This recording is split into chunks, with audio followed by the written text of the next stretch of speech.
ఒక గ్రామంలో ఒక యజమానుడి దగ్గర పాలేరు పని చేస్తున్నాడు. పాలేరు పని అంటే మీకు ఎట్లా ఉంటుందంటే తెలుసు, ఉదయాన్నే లేచి పేడకల్లు ఎత్తటం, పశువులకి గడ్డేయటం, తర్వాత వాళ్ళు ఏమైతే చెబుతున్నారో అది చేయటం. అంతేకాకుండా వాళ్ళు రాత్రి అన్నం ఉంటే సద్దన్నం తిని చట్నీ వేసుకొని గుడ్లు గాయటానికి పోవటం, ఇవన్నీ కూడా పాలేరు యొక్క జీవితంలో, దైనందిన జీవితంలో వారి జీవితం. అయితే ఆ పాలేరు చాలా సంవత్సరాల తర్వాత యజమానుడి దగ్గర పనిచేసిన తర్వాత కొన్ని సంవత్సరాల తర్వాత పట్టణానికి వెళ్తాడు. పట్టణానికి వెళ్ళిన తర్వాత అక్కడ ఎంతో కొంత చదువుకొని దేవుడి జ్ఞానాన్ని పొందుకుంటాడు. చాలా సంవత్సరాలు గడిచిపోయింది. ఎక్కడైతే యజమానుడు ఉన్నాడో, ఎవరింట్లో పనిచేశాడో, ఆయన ఏం చేశాడు అంటే ఆయనకున్న పరిస్థితులను బట్టి, ఆయనకు వచ్చిన అనారోగ్యాన్ని బట్టి నిజమైన దేవుడు ఎవరో అతన్ని కనుక్కొని యేసుక్రీస్తు ప్రభువుని సొంత రక్షకుడిగా అంగీకరిస్తాడు. కానీ అతను పెద్ద ఆ ఊర్లో రైతు కాబట్టి అక్కడ సేవకులు ఎవరూ లేరు కాబట్టి ఆయన వేరే చోట్లోకి వెళ్ళలేడు. ఆయన అనుకుంటా ఉంటాడు, మా ఊర్లో ఎవరైనా సేవకుడు వస్తే బాగుంటుంది అని అనుకుంటా ఉన్నాడు. కొన్ని సంవత్సరాలు తిరిగిపోయాయి. జీవితపు చక్రంలో ఒక వ్యక్తి సేవకుడు వచ్చాడు అన్న సంగతి ఆయన విన్నాడు. ఆ సేవకుడు మిమ్మల్ని కలుసుకోవటానికి మీ ఇంటికి వస్తున్నాడండి పలానా రోజు అని ఆయన దగ్గర పనిచేసే వారు నౌకర్లు చెప్పారు. ఆయన చాలా సంతోషించాడు. సంతోషించిన తర్వాత ఆ సేవకుని రిసీవ్ చేసుకోవటానికి ఆయన చాలా అన్ని విషయాల్లో పెద్దోడైనా, ఆస్తిపరుడైనా, అన్ని విషయాల్లో ముందున్నా కానీ ఆ సేవకుడు వస్తున్నప్పుడు ఎదురు చూస్తున్నాడు. అది రాగానే రిసీవ్ చేసుకుని లోపలికి వెళ్దాం అనుకున్నాడు. ఆయన వస్తున్నాడు, ఇతన్ని ఎక్కడో చూసినట్టు గుర్తుంది అని అనుకున్నాడు. అనుకున్న తర్వాత బాగా పరీక్ష పెట్టి చూస్తే వాళ్ళింట్లో పనిచేసిన పాలేరు ఏమైపోయాడు అని అంటే చాలా సంవత్సరాల తర్వాత ప్రభు సేవకుడు అయ్యాడు. ప్రభు సేవకుడు అయిన తర్వాత, ఒరే నువ్వు మా ఇంట్లో పేడెత్తావు కదా, నువ్వు మా ఇంట్లో గడ్డేసావు కదా, మా ఇంట్లో నువ్వు సద్దన్నం తిన్నావు కదా, మేము ఏం చెబితే అది చేసావు, గొడ్ల పశువుల పాకలో కూడా నువ్వు పడుకున్నావు కదా, ఎలాగూ నీ స్థితి మారింది, నీ జీవితం మొత్తం మారిపోయిందేంటి, నీ కథంతా ఎట్లాగూ మారిపోయింది అని ఆ సేవకుడిని కుశల ప్రశ్నలు వేశాడు. అప్పుడు ఆ సేవకుడు ఆయనకి పెద్దవాడు నమస్కరించి గౌరవించి ఒకే ఒక మాట చెప్పాడంట, దేవుడు నా కథ మొత్తాన్ని మార్చాడు అని. ఈరోజు సియోను ప్రార్థనా మందిరంలో ఉన్న, సియోను సంఘంలోకి వచ్చిన ప్రతి ఒక్కరి కథను దేవుడు మార్చునుగాక.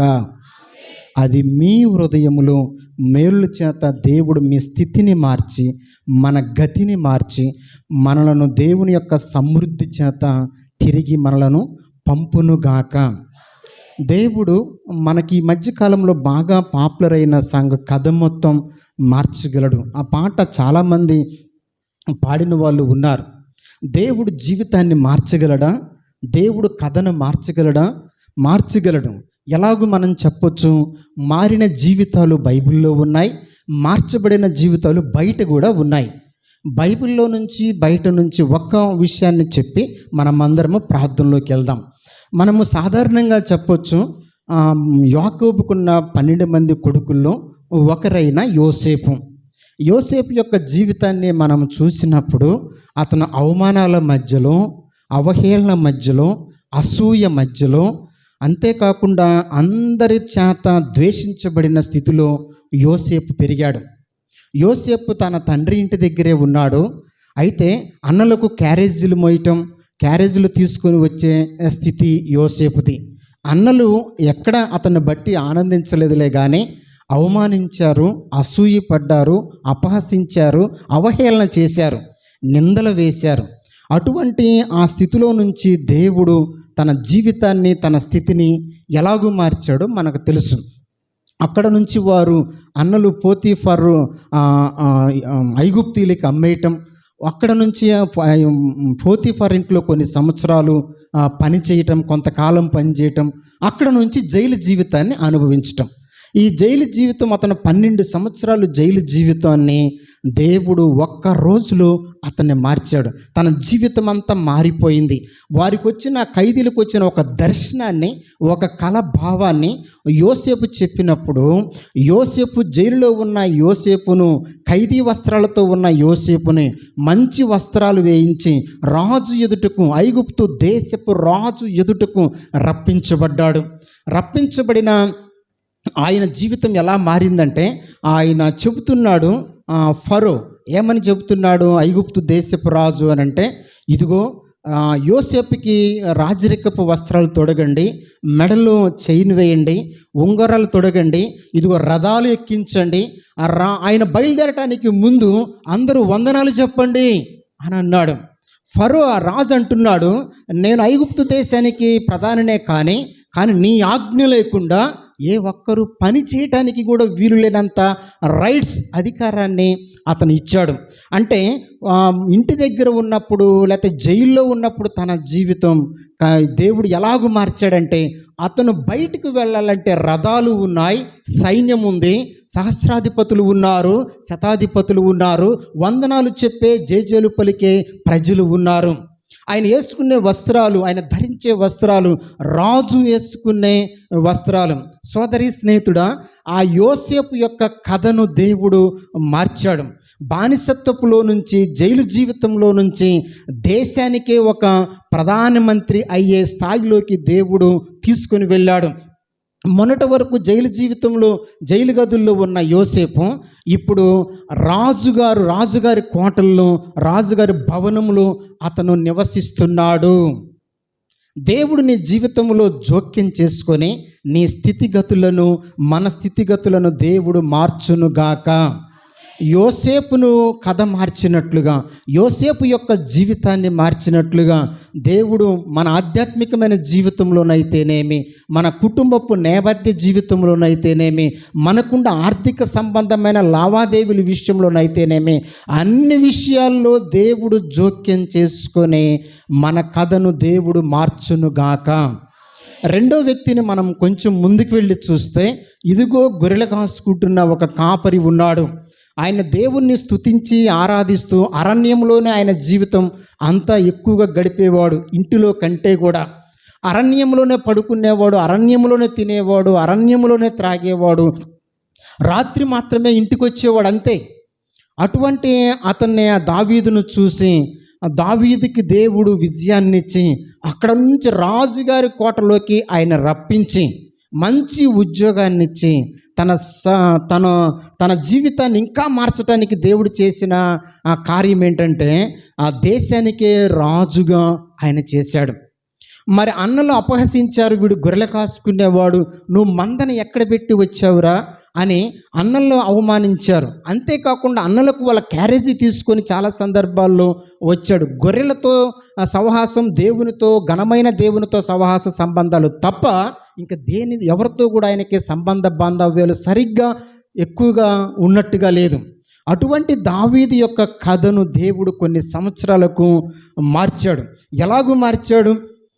అతన్ని రాజుగా, సౌలును కొట్టివేసి సౌలు చోటులో దావీదుని అభిషేకించి రాజుగా చేశాడు. ఒక దేశానికి రాజుగా చేశాడు. అతను ఉండేది ఇప్పుడు ఎక్కడ అంటే అరణ్యములో కాదు, రాజుగారి కోటలో ఉన్నాడు. ఆయన జీవితంలో కూడా అన్నల చేత ద్వేషించబడ్డాడు, అన్నల చేత అవమానించబడ్డాడు. అరణ్యంలోనే ఆయన జీవితము కొనసాగింది, కానీ ఆయన జీవితాన్ని, ఆయన కథను దేవుడు మార్చాడు. ప్రియమైన సోదరి స్నేహితుడు, అతను ఎక్కడ ఉన్నాడు అని అంటే అరణ్యంలో నుంచి రాజుగారి కోటకు ఆయన రప్పించబడ్డ, రాజు భవనాలలో సౌకర్యాలతో, సమృద్ధి చేత ఆయన సంతోషంగా జీవిస్తున్నాడు. ఒకప్పుడు పాత స్థితిని అంతటిని కొట్టివేశాడు, నూతనమైన స్థితిని దేవుడు అనుగ్రహించాడు. ఈరోజు మనం ఏ విషయంలో అయితే లోటులో, లేమిలో ఉన్నామో, ఏ విషయంలో అయితే కొరత, కొదువులో ఉన్నామో, యేసయ్య దానిని కొట్టివేసి నిన్ను సమృద్ధితో దేవుడు తృప్తిపరచునుగాక. దావీదే జీవితాన్ని మార్చిన దేవుడు, యోసేపు జీవితాన్ని మార్చిన దేవుడు, యోసేపు కథను మార్చిన దేవుడు, దావీదు కథను మార్చిన దేవుడు మన జీవితపు గమ్యములను, మన కథలను కూడా యేసు మార్చునుగాక. చివరిగా ఒక విషయాన్ని మనం చెప్తే, ఒక సాధారణమైన ఒక స్త్రీ ఉంది, చాలా సామాన్యమైన స్త్రీ, చాలా భేద స్త్రీ. ఎస్తేరు గ్రంథంలో ఉంది. ఎస్తేరు అనగా నక్షత్రం అనే మాట, అనే పేరుకు అర్థం. ఆ ఎస్తేరు ఏం చేస్తుందంటే, ఒక సామాన్యంగా తన పిన్న తండ్రి దగ్గర పెరుగుతుంది. ఆ పెరుగుతున్న క్రమంలో రాజుగారు ఒక అనౌన్స్మెంట్ చేశాడు. ఏమంటే, ఈ దేశంలో యవ్వనస్తులందరూ రండి, ఎవరిని నేను ఎన్నిక చేసుకుంటే వారు నాకు రాణి అవుతారు, దేశానికి మహారాణి అవుతారు అని అనౌన్స్మెంట్ చేసినప్పుడు చాలామంది ధనవంతులు, చుట్టుపక్కల వాళ్ళు చాలామంది వచ్చారు. అందులో ఒక సాదా సీదా అయిన ఎస్తేరు కూడా వచ్చింది. ఆ హేగే అలంకరించడానికి ఒక బ్యూటీషియన్ అక్కడ ఉన్నాడు. అందరూ కూడా చాలా రకరకాలుగా అలంకరించుకున్నారు. ఏగే అనే బ్యూటీషియన్ చెప్పిన, నీకు సాధారణంగా వెళ్ళమ్మా, నీకు ఇంత అలంకారం అవసరం లేదు అని ఆయన చెప్పిన మాటను బట్టి సామాన్యంగా రాజు దగ్గరికి పంపిస్తే రాజు ఆమెను ఎన్నిక చేసుకున్నాడు. దేవుడు ఆమె మీద దయ కలిగించేటట్లుగా చేసి ఆమెను రాణిగా, మహారాణిగా ముద్రించాడు. ఒక సాదాసీదమైన, ఒక సామాన్యమైన ఒక యవ్వనస్తురాలు ఎక్కడో పట్టణంలో ఏదో ఒక అద్దింట్లోనూ బానిసగా ఉన్న ఆ సామాన్యమైన యవ్వనస్తురాలు ఇప్పుడు ఏమైపోయిందంటే, రాజుకి అంటే 100 కంటే పైన దేశాలకు అధిపతిగా ఉన్న ఆ రాజుకు రాణి అయిపోయింది, మహారాణి అయిపోయింది. ప్రియమైన సోదరి స్నేహితుడా, ఆ మహారాణి ద్వారా వాళ్ళ ప్రజలు మరణంలో నుంచి తప్పించబడి మేలు పొందారు. ఆ యవ్వనస్తులు అనేక మందికి మాదిరిగా నిలబడింది. ఒకరోజు రాజుగారు ఒక అనౌన్స్మెంట్ చేశారు. అనౌన్స్మెంటు, నేను యవ్వనస్తుల్లో మిమ్మల్ని ఒకళ్ళని చేసుకుందాం అనుకుంటున్నాను. అయితే మీరు ఎంత పనివంతులో, నైపుణ్యత కలిగిన వాళ్ళు, ఇంటి పని, వంట పని సరిగ్గా చేస్తారో లేదో నేను తెలుసుకోవాలనుకుంటున్నాను. మీకు నేను ఒక పరీక్ష పెడుతున్నాను. మీ ఇంట్లో ఉన్న బూజును ఎవరైతే తీసుకొని వస్తారో దులుపుకొని వారిని నేను చేసుకుంటాను అన్నాడంట. ఇక వీళ్ళందరూ కొంచెం ధనవంతులు ఉండవాళ్ళు అందరూ కూడా పనిగత్తలను పెట్టుకొని ఆ ఇంట్లో కొద్దిగా బూజును, ఈ ఇంట్లో కొద్దిగా బూజును, పెద్ద పెద్ద బూజు బుట్టలను తీసుకొని వచ్చారు. ఒక యథార్థవంతులైన యవ్వనస్తురాలు సింపుల్గా వాళ్ళ ఇంట్లో ఊడ్చిన కొంచెం బూజు ఉంటే మొత్తం దులిపితే ఇంతే ఉందంటే, అప్రాక్సిమేట్లీ 50 గ్రాములు కూడా ఉండదు. కొంచెం బూజును పొట్లం కట్టుకొని వస్తుంటే మిగతా వాళ్ళందరూ పెద్ద పెద్ద పొట్లాలు, పెద్ద పెద్ద బుట్టలు తీసుకొని వస్తున్నారు. ఎక్కువ బూజు ఉంటే నన్ను చేసుకుంటారేమో అని అనుకున్నారేమో వాళ్ళేమో లేని బూజు మొత్తాన్ని తీసుకొని వస్తుంటే, ఒక సామాన్యమైన యవ్వనస్తురాలు ఉన్న బూజుని కొంచెం పొట్టలను కట్టుకొని వచ్చినప్పుడు వాళ్ళందరూ హేళన చేశారు. అరే, ఈ బూజును చూసి మేము ఎంతెంత తీసుకుని వస్తుంటే నువ్వు కొంచెం తీసుకున్నావు, రాజుగారు నిన్ను ఎన్నిక చేసుకుంటాడా అని అపహసించారు. అందరినీ లైన్లో ఉంచారు. రాజు వచ్చాడు. వాళ్ళ బూజును చూపిస్తున్నారు. వాళ్ళ బూజు బుట్టలను, బూజు పొట్లాలను చూపిస్తున్నప్పుడు ఆయనకు నమ్మశక్యంగా లేదు. అంత బూజు ఇంట్లో ఉండదు కదా. అంటే అంత బూజు ఇంట్లో ఉందంటే ఎంత కాలం నుంచి? సియోను సంఘంలో ఇంట్లోకి వస్తే ఎంతంత బూజు కనబడుతుందో. ఆ బూజు ఎంత కాలం నుంచి ఊడవట్లేదు, దులపట్టలేదు అని అనుకొని నిజంగా చిన్న పొట్లం పట్టుకున్న ఆ స్త్రీ దగ్గరకు వచ్చి, ఈవిడ యథార్థవంతురాలు, నిజంగా సొంత బూజుని, ఇంట్లో బూజుని తీసుకొచ్చింది, వీళ్ళు అరువు తెచ్చుకున్న బూజని తన ఎన్నిక చేసుకొని రాజు రాణిగా ముద్రించాడంట. తన సామాన్యమైన జీవితాన్ని దేవుడు స్థితిగతులను మార్చాడు. ప్రియమైన సోదరి స్నేహితుడా, ఈ ఉపవాస ప్రార్థనలోకి వచ్చిన మనమందరము కూడా ఈ స్థలము నుంచి, ఇక్కడ నుంచి మనం వెళ్ళే ముందు దేవుడి యొక్క వాగ్దానమును, దేవుడు ఇచ్చే ప్రసన్నతను, దేవుడు ఇవ్వబోయే జవాబును మనం పొందుకొని వెళ్ళుదుముగాక. గట్టిగా చెబుదాం, అందరం చెబుదాం, నోరున్నోళ్ళు చెబుదాం, నోరు లేని చెప్పొద్దు.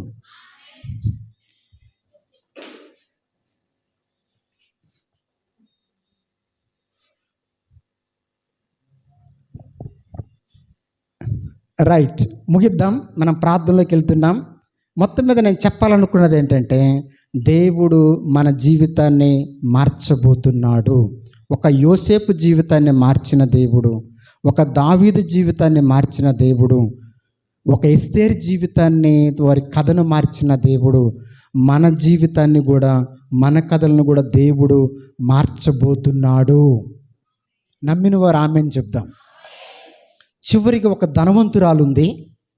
ఆమెకు 4 కొడుకులు ఉన్నారు. డబ్బు చాలా ఉంది, వాళ్ళు ధనవంతులు. ధనవంతురాలు కొడుకులు అంటే వాళ్ళు ఇంకా ధనవంతులు. వారు వేరు చోట్లలో ఉద్యోగాలు చేస్తున్నారు. అదే పట్టణంలో ఉండవాళ్ళు కూడా వేరు ప్లేసుల్లో చేస్తున్నారు. ఆడు వృద్ధాప్యం వచ్చింది, ఆవిడ దగ్గర డబ్బు ఉంది, ఇల్లుంది, అంతా ఉంది. కానీ వాళ్ళు వచ్చి ఆమెను ఆదరించి చూసే అంత ప్రేమ ఆ 4 కొడుకుల్లో ఒక్కడికి కూడా లేదు. లేనప్పుడు ఆవిడ ఆశ్రయ కొరకు, ఆదరణ కొరకు ఎదురు చూస్తున్నప్పుడు అదే బజార్లో ఉన్న ఒక పేద స్త్రీ, ప్రార్థనకి వెళ్ళే స్త్రీ ఆమెకు పరిచయమైంది. ఆ పరిచయమైన క్రమంలో ఆవిడకి ఏం సహాయం చేయాలో వంట వండే విషయంలో తనకు కావలసిన ప్రతి అవసరాన్ని ఒక వంట మనిషి, ఇంటి మనిషి ఎలాగైతే చేస్తుందో అలాగూ చేసుకుంటూ వెళ్ళింది. బాగా వృద్ధాప్యం వచ్చింది. ఈవిడ ద్వారా యేసుక్రీస్తు ప్రభువుని నమ్మింది ఆ ధనవంతురాలు కూడా. ఒక ఆవిడ పరిచర్య చేస్తుంది మా అమ్మ దగ్గర అన్న సంగతి వాళ్ళకి తెలుసు. కానీ ఎప్పుడు వచ్చి వాళ్ళు చూడలేదు. ఆవిడకి కొంత డబ్బు ఇద్దాం, ఎంతో కొంత జీతం ఇద్దామని వాళ్ళు కూడా అనుకోలేదు. చివరికి ఆ ధనవంతురాలు చివరి దిశలోకి వచ్చింది, చనిపోయింది. అయితే దేవుని నమ్మి చనిపోయింది. చనిపోయిన తర్వాత 4 కొడుకులు వచ్చారు. 4 కొడుకులు వచ్చి తనకు రావాల్సిన ఆస్తి, ఇల్లు అదంతా కూడా పంచుకుంటున్నారు. అయితే ధనవంతురాలు దేవుని నమ్మిన తర్వాత, వృద్ధాప్యంలోకి వచ్చిన తర్వాత నేను దేవుని నమ్మాను అన్నదానికి ఒక సూచనగా సిలువ వేయబడిన యేసుక్రీస్తు ప్రభు ఒక ఊహల్లో ఉంచుకొని ఒక చెక్క సిలువను చేయించుకుంటుంది. ఆ చెక్క సిలువను చేయించుకుంటుంది. తను ఒక దగ్గరలో తన తలగడ దగ్గర మేకుకు తగిలించుకుంటుంది. తగిలించుకున్న తర్వాత మేము దేవుణ్ణి నమ్మాము అన్న సంగతి అందరికీ, వచ్చిన వారందరికీ తెలియపరిచేటట్లుగా, తరువాత ఎప్పుడైనా చనిపోతే నేను చనిపోయిన తర్వాత ఈ చెక్క సిలువ నువ్వు తీసుకుని వెళ్ళమ్మా నువ్వు అని చెప్పేసి ఆ ఇంటికి ఆవిడకి సహాయం చేసే ఆవిడకు చెప్తూ ఉండేది. సరే, చనిపోయింది, కొడుకులు వచ్చారు. ఆవిడ ఆదరణ లేకుండా తన ప్రేమను బట్టి దేవుని ప్రేమను పొందుకొని ఆ స్త్రీ వచ్చి ఆదరించడాన్ని బట్టి చివరిలో చాలా ప్రాణం తెప్పరిల్లుకొని సమాధానముతో ఆవిడ తన జీవితం ముగించబడింది. కొడుకులు వచ్చారు, మొత్తం ఆస్తులు పంచుకున్నారు. పంచుకున్న తరువాత ఏం జరిగిందంటే ఈవిడ కనీసం కొద్ది జీతం కూడా ఇవ్వకుండా మొత్తాన్ని పంచుకొని అవమానించి, ఇదిగో దేవుణ్ణి మేమెవరు నమ్మలేదులే కానీ ఈ సిలువని నీ దగ్గర ఉంచుకో అని చెప్పేసి ఇసిరేస్తారు ఆవిడకి. ఇసిరేసిన తర్వాత ఇది మాకెందుకు తీసుకుని వెళ్ళానంటే ఆవిడకి ఏమీ లేకుండా ఏదో ఎంతో కొంత పనిచేసినందుకు కొంత ఇస్తారేమో అని అనుకున్నది. ఇవ్వగలిగిన స్థితిలోనే ఉన్నారు. కానీ ఏమీ ఇవ్వకపోతే చాలా అవమానించబడి చాలా రకాల మాటలు నిందలు పడి ఆ చెక్క సిలువ తీసుకొని వాళ్ళ ఇంట్లో చిన్న పాకలో, చిన్న రేకుల షెడ్లో పెట్టుకుంది. ఆ కొన్ని సంవత్సరాలు గడిచిపోయాయి. కొన్ని సంవత్సరాలు గడిచిపోయిన తర్వాత వాళ్ళ పిల్లలు ఆడుకుంటూ ఆ సిలువకు తగిలేసరికి అది కింద పడింది. కింద పడిన తర్వాత దాన్ని తీసి మరలా తగిలిద్దాం అనే లోపల దానిలో శబ్దం వచ్చింది, సౌండ్ వచ్చింది. రాగానే ఇందులో సౌండ్ వస్తుందని ఊపగానే ఏదో తగులుతున్నట్టుగా అనిపించి దాని కింద ఓపెన్ చేస్తే ఆ సిలువ నిండా కూడా బంగారం, తను వాడిన బంగారం, తను కొనుక్కున్న బంగారం, వెలగలిగిన ఆ రాళ్ళు, విలువైన రాళ్ళు అందులో ఉన్నాయంట. వాళ్ళే ఇచ్చారు కాబట్టి అవన్నీ తీసుకొని వెళ్ళి దేవునికి కృతజ్ఞతలు చెప్పి స్తుతించి అవన్నీ మార్కెట్లో అమ్మకానికి పెడితే కొన్ని లక్షల రూపాయలు ఆమెకు వచ్చాయి. ఆవిడంత భేద స్థితిలో నుంచి ఒక్క రోజులోనే దేవుడు అంతగా ఆశీర్వదించి ఒక ఉన్నతమైన స్థాయికి ఆమెను మార్చాడు. కారణం ఏంటంటే, ప్రభువా నన్ను మీరు ఆ ఇంటికి పంపించారు, ఇదిగో నేను చెప్పిన మాటలను బట్టి ఆ భాగ్యవంతురాలు దేవుని నమ్మింది. అయితే ఆయన కొడుకులు నన్ను అవమానించారు, అయినా నేను బాధపడలేదు. నన్ను అర్థం చేసుకునే మనసు వారికి దయచేసి వారిని కూడా మీ వైపు త్రిప్పండి ప్రభు అని రోజు వాళ్ళ కొరకు ప్రార్థన చేస్తూ ఉండేది. నేను పడిన ప్రయాసకు ప్రతిఫలం లేకపోయినా పర్వాలేదు, కానీ ఎంతో కొంత వాళ్ళు మారితే నాకు చాలు ప్రభు అని ప్రార్థన చేసుకుంటున్నప్పుడు ఆ సిలువ కింద పడిపోవటం, దాన్ని తెరిస్తే ఒక అద్భుతమైన బంగారం ఉండటం, దాన్ని నమ్మితే కొన్ని లక్షల రూపాయలు రావటం, తను మంచి ఇల్లు కట్టుకొని ఒక మంచి కుటుంబాన్ని, వాళ్ళ బిడ్డలను చక్కగా చదివించుకుంటా ఉంది. దేవుడు తన స్థితిని మార్చాడు. ప్రియమైన సోదరి, ఏ స్థితిలో ఉన్నావో అదే స్థితిలో ఉండటం దేవుని చిత్తము కాదు. నువ్వు ఆర్థికంగా వెనకబడి ఉంటే అందులోనే నువ్వు ఉండటం దేవుని చిత్తం కాదు. నువ్వు అవమానించబడతా ఉంటే, లేకపోతే లోటుతో లేమితో నీవు ఉంటే అందులోనే ఉండటం దేవుని చిత్తము కాదు. ఎందులోనంటే నీ జీవితాన్ని మార్చటానికి, నీ కథ మొత్తాన్ని మార్చటానికి దేవుడి లోకానికి దిగి వచ్చాడు. ఒక యోసేపు కథను మార్చినట్టుగా ఎక్కడ నుంచి ఎక్కడికి మార్చాడు? జైలు జీవితంలో నుంచి రాజుగారి భవనాల్లోకి రప్పించాడు. ఎవరి కొరకు? తన సహోదరుల మేలు కొరకు రప్పించినట్టుగా ఒక దావీదు అరణ్యంలో నుంచి రాజుగారి భవనంలోకి రాజుగా చేసి రాజుగారి భవనంలోకి రప్పించాడు. కారణం ఏంటి? దేవుని మహింపరచటం కొరకు. మూడవదిగా ఎస్తేరు సాధారణమైన ఒక స్త్రీని రాజుగారికి భార్య మహారాణిగా చేశాడు. కారణం ఏంటంటే అనేక వారికి మాదిరిగా ఉండటం కొరకు.